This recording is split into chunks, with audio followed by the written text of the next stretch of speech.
மூஞ்சிக்கிட்ட நிக்கிறான்.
நம்முடைய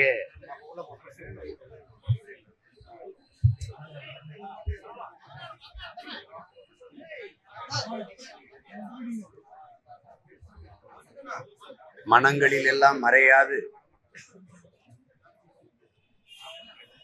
மதிப்போடும் அன்போடும் வாழ்ந்து கொண்டிருக்கிற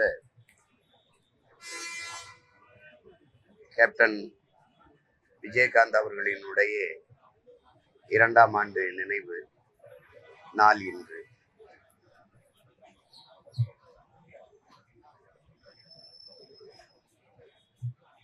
ஒரு மனிதன் எப்படி வாழ்ந்தான் என்பது அவன் மறைவுக்கு பிறகு மக்களின் மனங்களில் நிலைத்து வாழ்வதை பொறுத்து தான் மதிப்பிட முடியும்.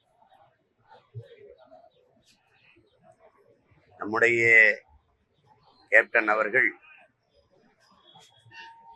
எந்த பெரிய அதிகாரத்திலும் இல்லாமல் அடித்தட்டு மக்கள், உழைக்கும் மக்களினுடைய பிள்ளைகள், படிக்க வசதி இல்லாத பிள்ளைகளை எல்லாம் பல்லாயிரக்கணக்கில் படிக்க வைத்து கல்வியாளர்களாக ஆக்கிய ஒரு பெருந்தகை.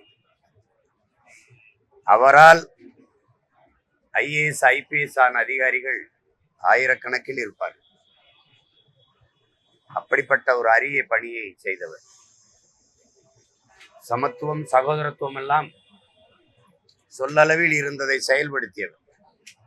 திரைப்படத்துறையில் பணியாற்றுகிற போது இவர் சாப்பாடுகிற பரிமாறுகிற பையன்தானே, இவன் தளத்தை துடைத்து சுத்தம் செய்கிற பையன்தானே என்றெல்லாம் பார்க்காமல் அவர்களோடெல்லாம் சமமாக அமர்ந்து உணவு உண்ணக்கூடிய, தோல் மேல் கை போட்டு அவர்களோடு அன்பாக பேசக்கூடிய மனித மாண்பை கடைபிடித்த ஒரு மனிதர். எங்களை போன்ற பிள்ளைகளால் நாங்களெல்லாம் உதவி இயக்குநர்களாக பணியாற்றுகிற போது பாரபட்சம் இல்லாமல் எங்களை எல்லாம் பேரன்பு கொண்டு நேசித்த ஒரு பெருந்தகை. தனிப்பட்ட முறையில் நாங்கள் எல்லாம் அவரோடு மிக நெருங்கி பழகிய பிள்ளைகள். கேப்டன் கேப்டன் என்று அன்போடு அழைத்து அவரோட பழகியவர்கள் நாங்கள் எல்லாம். கேப்டன் என்பதே கேப்டன் பிரபாகரன் என்ற படத்தை அவர் தயாரித்து நடித்தார். அதிலே இயக்கிய எங்க அண்ணன் செல்வமணியிடத்தில் அவர் சொன்னதாக எங்க அண்ணன் செல்வமணி சொல்கிறார், ஒரு மிகப்பெரிய நம் தலைவருடைய பெயரை வைக்கிறோம், இந்த படத்தை சிறப்பாக நாம் எடுத்து விட வேண்டும் என்று சொல்லி அவ்வளவு ஈடுபாடோட ஈழ விடுதலையும் தலைவரையும் நேசித்த ஒரு மகன் நம்முடைய கேப்டன் அவர். அதுவே அந்த படத்தினுடைய கேப்டனுங்கிற அந்த பெயரே அவருக்கு ஒரு செல்ல பெயராக, அவர் அடையாளமாக மாறி போனது. தமிழ் மக்கள் எல்லோரும் அவரை கேப்டன் கேப்டன் என்று அன்போடு அழைக்க தொடங்கினார். அப்படிப்பட்ட மனிதர். ஒரு மனிதன் நல்ல தலைவனாக இருந்தானா, ஒருவர் நல்ல தலைவனா இருந்தானா, நல்ல நடிகரா இருந்தாரா, அதெல்லாம் இல்லை. ஆனால் அவர் மனிதனாக இருந்தாராங்கிறதா இங்க இருக்கிற கேள்வி. யாராலும் குறை சொல்ல முடியாத மாற்று சிந்தனை, மாற்று கருத்து, மாற்று கட்சி இருக்கிறவர்கள் கூட கேப்டன் விஜயகாந்த் என்றால் மிகச்சிறந்த மனிதர் என்கிற சொல்லை யாரும் மறுத்து சொல்ல முடியாது. அப்படிப்பட்ட ஒரு மனிதராக வாழ்ந்த மகன் இன்று நம்மோடு இல்லை. அவர் உடலால் நம்மோடு இல்லை, ஒழிய உணர்வால் நம்மோடு வாழ்ந்து கொண்டிருக்கிறார்.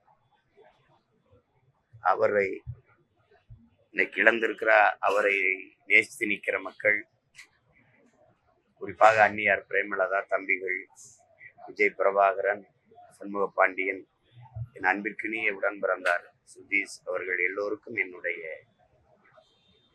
ஆறுதலை சொல்லி கேப்டனுடனான நினைவை நான் பகிர்ந்து கொள்கிறேன். வணக்கம்.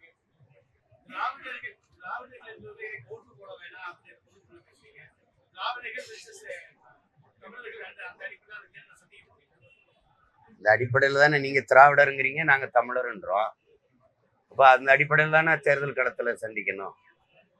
நீ திட்டமிட்டு என் அடையாளத்தை அழிக்க நினைக்கிற, என் மொழியை அழிக்க நினைக்கிற. உங்களுக்கு அதுக்கு நிறைய சான்றிதழ் சொல்ல முடியும், அதுக்கு தனியா மேடை போடுறேன் நான்.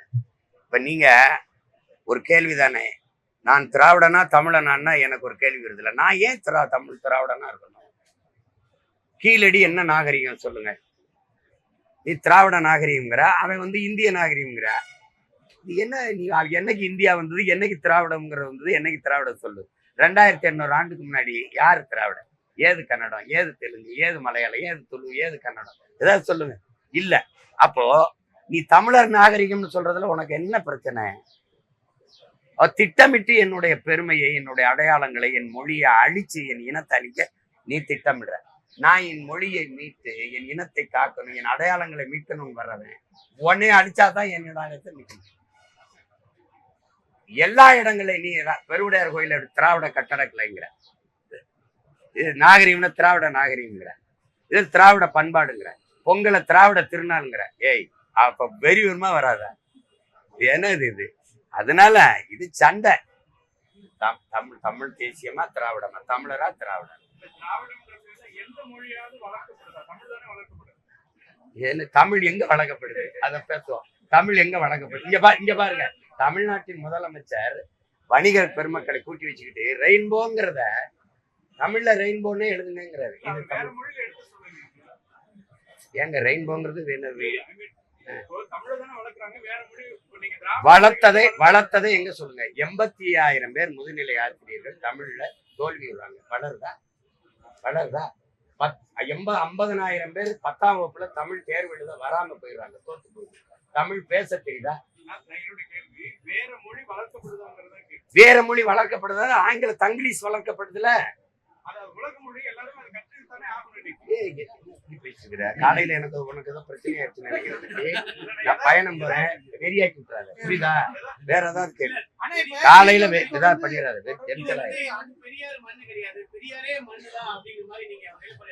அதுல திரும்ப திரும்ப தான் சொல்றேன், பெரியாருக்கு என்ன மண் இருக்கு? முதல் நீ யார் பெரியார்? ஏன் இது கியா விஸ்வநாதன் மண்ணு, அண்ணல் தங்க மண்ணு, அயோத்தியாசர் மண்ணு, வெட்டமலை சீனிவாசன் மண்ணு, காமராஜ் மண்ணு, கக்கன் மண்ணு, இல்ல மூவேந்தர் மண்ணு, சேர சோழ பாண்டியன் அப்படிலாம் சொல்ல மாட்டேற.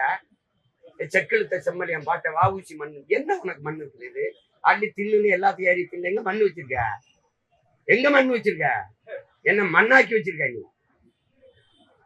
தம்பி காலையில வெறியேத்தி விடாது தம்பி, முக்கியமான வேலைக்கு போயிட்டு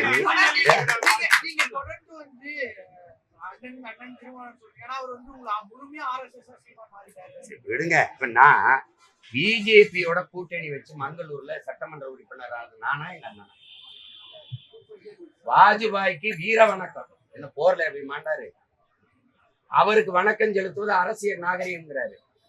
நான் ஒரு மேடையில் ஏறி பாட்டன் பாரதிய பேசுறது அரசியல் இல்லாம அநாகரிகமா இருந்தா?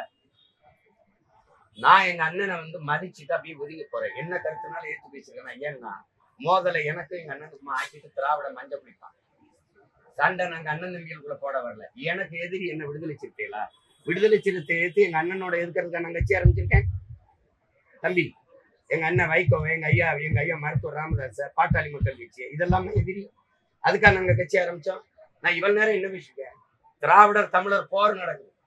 இதுல நான் எங்க அண்ணன் பேசாததுல ஏதாவது புதுசா பேசிட்டேன்னு சொல்லுங்க. தாய் மண்ணுல அறிஞர் இந்த ரவிக்குமார் எழுதின கட்டுரை 3 ஆண்டுகள் தொடர்ந்து வந்தது. அந்த கட்டுரையை வெளியிட சொல்லுங்க. நான் வெளியிடத்தான் அனுமதியாக தர சொல்லுங்க. அறிஞர் அண்ணாவும் ஐயா கருணாநிதி அவர்களும் ஈவேரா அவர்களை எதிர்த்து பேசுனதை விட நான் பேசிட்டேன்னு சொல்லுங்க. நான் பேசுறதை நிப்பாட்டினேன். திமுக எதுக்கு தொடங்கப்பட்டது? யாரை எதிர்த்து தொடங்கப்பட்டது? எதற்காக தொடங்கப்பட்டது? அதை சொல்லுங்க. நீங்க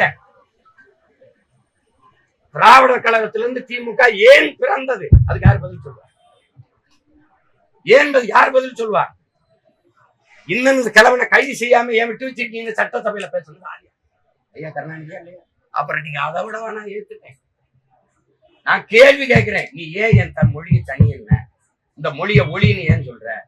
என் இலக்கியங்களை எல்லாம் நீ சிலப்பதிகாரம், உனக்கு நெஞ்சை எல்லும் சிலப்பதிகாரம்னு பாரதி பாடுறான். இதை நீ வேசி கதைங்கிற. இப்ப வெறிவரமா வராது. ஏன் பேச்சுக்காத நம்ம போகணும் அவசரம்.